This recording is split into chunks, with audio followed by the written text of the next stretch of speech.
Assalamualaikum warahmatullahi wabarakatuh. Waalaikumsalam warahmatullahi wabarakatuh. Selamat siang, teman-teman. Siapa? Ya, Enggak. Apa kabar nih, adik-adik semuanya? Alhamdulillah baik. baik. Alhamdulillah. Pada sehat semuanya ya. Sehat. Ini hari ini kita mau belajar apa nih? Apa aja, Kak? Apa aja? Ada yang tahu nggak nih mau belajar apa? Enggak. No. Iya. Ya udah, kebetulan nih saya udah ada materi nih, salah satu materi tentang tokoh penentang agama Islam. Sebelumnya ada yang tahu nggak nih siapa aja sih tokoh penentang agama Islam? Enggak. Ada yang tahu nggak? Yang lain? Abu Jahal. Abu Jahal. Terus apa lagi? Abu Lahab. Abu Lahab. Iya. Udah pada tahu ya? Berarti ya? Belum, Pak. Oh, belum. Oh, lihat di Google lah kali ya. Abu Jahal, Abu Lahab. Ya, sama anak milenial kayak gitu ya. Ya udah. Nah, pada pertemuan kali ini kita mau ya sharing season aja mengenai tokoh penentang agama Islam. Tadi ada tokoh yang disebut sama teman-teman yang mau kita bahas di pertemuan kali ini, yaitu Abu Jahal. Ada yang tahu nggak nih Abu Jahal tuh siapa sih? Enggak tahu, Kak. Enggak tahu, Pak. Oke, nanti kita perdalam siapa sih Abu Jahal itu. Nah, Abu Jahal ini nama aslinya itu Amr bin Hashim. Dia disebut Abu Jahal sama Nabi Muhammad itu yang artinya bapak kebodohan. Kenapa disebut Abu Jahal? Karena ia adalah orang yang paling mengingkari ajaran agama Islam dan sangat menentang dakwah Nabi Muhammad. Itu teman-teman. Nah, dalam sejarah Islam, ia itu dikenal sebagai sosok yang sangat keras perlawanannya terhadap Nabi Muhammad. Semua cara dilakuin sama Abu Jahal untuk memusuhi Nabi Muhammad. Mulai dari memaki, menghina, memerintah orang untuk meletakkan kotoran unta di kedua pundak Nabi Muhammad yang sedang sholat. Dan juga merencanakan semua upaya untuk membunuh Nabi Muhammad. Coba bayangin teman-teman. Orang itu meletakkan kotoran unta di kedua pundak Nabi Muhammad.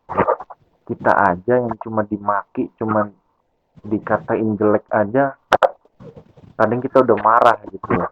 Kadang kita katain jelek balik, benar nggak teman-teman? Benar.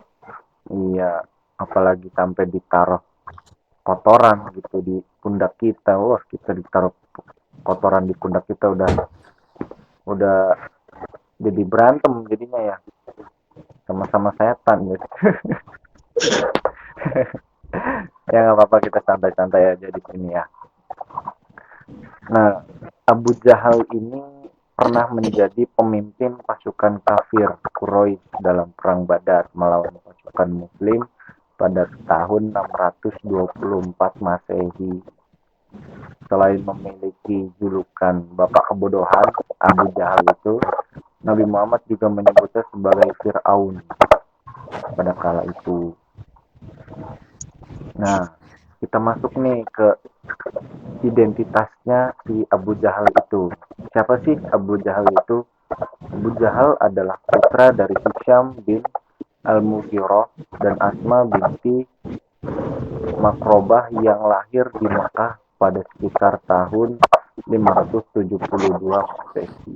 Abu Jahal ini keturunan Bani Makhzum dari suku Quraisy, sedangkan Nabi Muhammad itu dari Bani Hashim.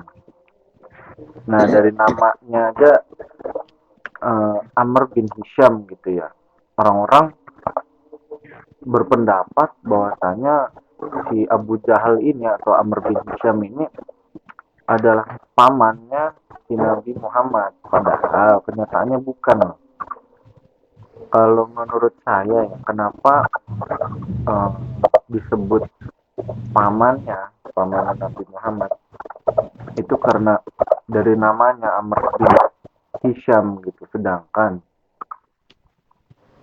Nabi Muhammad ini merupakan keturunan dari Bani Hashim. Jadi ada typo-typo dalam pembacaan mungkin ya. Jadi disebutnya tuh pamannya keterkaitan gitu loh.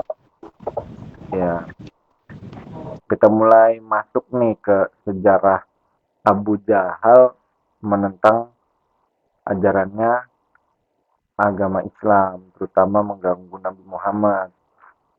Ia mulai mengganggu Nabi Muhammad itu sejak Nabi Muhammad sendiri memulai seruan dakwah dan mengajak penduduk Mekah itu untuk memeluk agama Islam.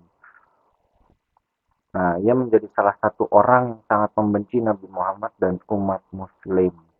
Wah, semua cara dia lakuin supaya memusuhi Nabi Muhammad, mulai dari memaki yang tadi udah dibilang ya, memaki, menghina, dan merencanakan berbagai upaya pembunuhan. Sebagai orang yang paling jahat dan keras memusuhi Islam, pikiran Abu Jahal itu selalu dipenuhi skenario untuk mencelakai Rasulullah. Terlebih ketika Nabi Muhammad itu sedang menunaikan sholat di Ka'bah, itu dia memerintahkan orang untuk meletakkan kotoran unta di kedua pundak Nabi yang sedang sholat. Bayangin, orang Nabi Muhammad lagi sholat gitu ya, itu ditaruh kotoran di pundak kita, di pundaknya Nabi Muhammad.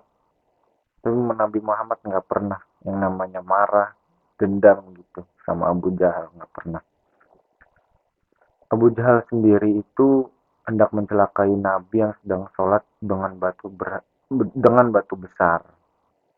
Namun berbagai upaya pembunuhan Abu Jahal itu selalu digagalkan oleh Allah.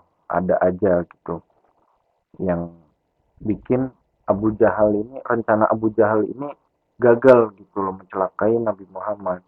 Ya gimana Rasulullah, seorang Rasul, mau diganggu, itu hal yang mustahil gitu loh, bisa ganggu apalagi Rasulullah gitu ya teman-teman ya. Nah, Abu Jahal ini meninggal atau tewas pada saat perang Badar itu di tahun 624 Masehi.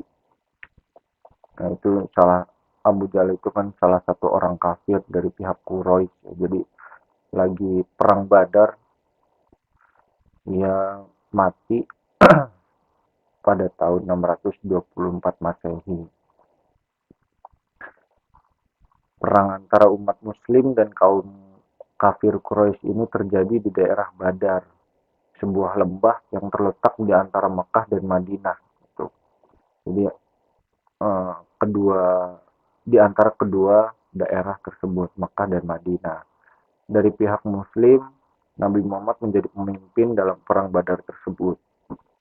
Sedangkan pemimpin pasukan Quraisy ini itu adalah Abu Jahal. Nah, jadi pemimpin lawan pemimpin tuh. Meski dari segi kekuatan pasukan kafir Quraisy ini lebih banyak dan lebih kuat, namun peperangan akhirnya dimenangkan oleh pihak Muslim yang dipimpin oleh Nabi Muhammad itu sendiri.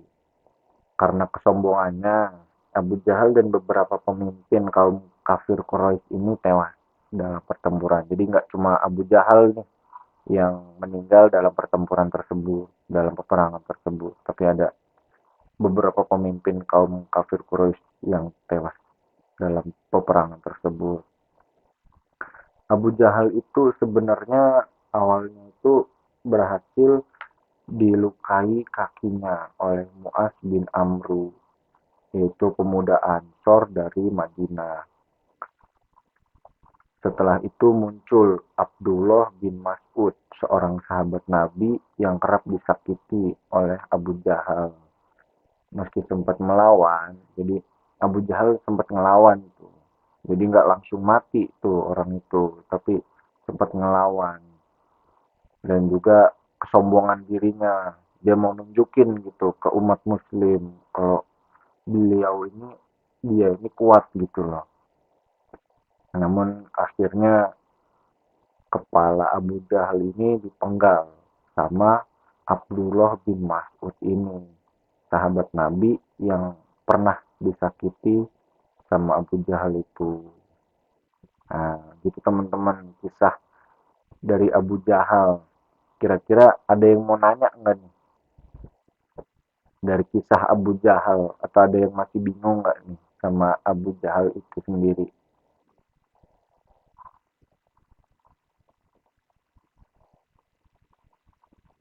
Nggak ada ya teman-teman ya? Ya udah itu aja pembawaan materi dari saya ya. Mungkin kalau masih banyak salah, masih banyak bertele-tele mengenai pembahasannya ini, saya minta maaf karena saya juga masih belajar. Karena di sini saya juga mendapat tugas dari salah satu dosen saya, dosen mata kuliah agama, yaitu Pak Iwan. Jadi saya di sini sekaligus menggugurkan salah satu tugas saya ya. Tapi bukan sekedar menggugurkan tugas, saya pengen sharing-sharing juga ke teman-teman. Walaupun ya saya masih banyak kurangnya, tapi saya berharap skill saya tentang pedagogik ini bisa terus berkembang gitu. Apalagi saya kan masih semester 1, masih butuh pembelajaran yang lebih luas, lebih jauh gitu ya teman-teman ya.